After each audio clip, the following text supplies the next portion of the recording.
নতুন একটা ব্লগ নিয়ে আরেকবার এসে গেছি আমি। দেখেছিলাম বড় কাছারি পুরো ব্লগ তোমাদেরকে তুলে দেখেছিলাম, ওইতে পাবে। আর সেকেন্ড ব্লগ নিয়ে এসে গেছি আমি আরেকবার আছে হালদার। এখন আমি আছি পয়রার মন্দিরে প্রায় তোমাদেরকে ঘুরে ঘুরে দেখাবো এরকম সব কিছু আছে, ভিতরে কি কি আছে সব ডিটেল তোমাদের দেখাবো। চলো গাইস আমাদের যাওয়া যাক। বাইরে কিছুটা দেখো পয়রার মন্দিরটা ওপারে, ওই যে দূরে লাইটিংটা হচ্ছে ওইটা হচ্ছে মন্দির, এটা হচ্ছে বাইরে। সব ফ্যামিলিরা আছে, আমার ভাগনা এই যে পুরো ফ্যামিলিরা আছে, এটা আছে ভাগ্নি আছে, মা আছে। আগে ব্লগে দেখেছি কত সুন্দর লাগছে, পুরো পয়রার মন্দিরটা খুব সুন্দর লাগছে, এলাকাটাও খুব সুন্দর।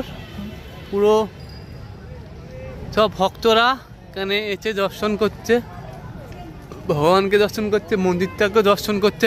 সামনে যাব আমরা এই পয়রার মন্দিরের ভিতরে ঢুকে গেছি। মন্দিরের ভিতরে ক্যামেরা মোবাইল ভিডিও করা এনে নিয়ম নেই। আমরা এখান থেকে তোমাদেরকে কত সুন্দর ভিতরে এখন আরতি চলছে।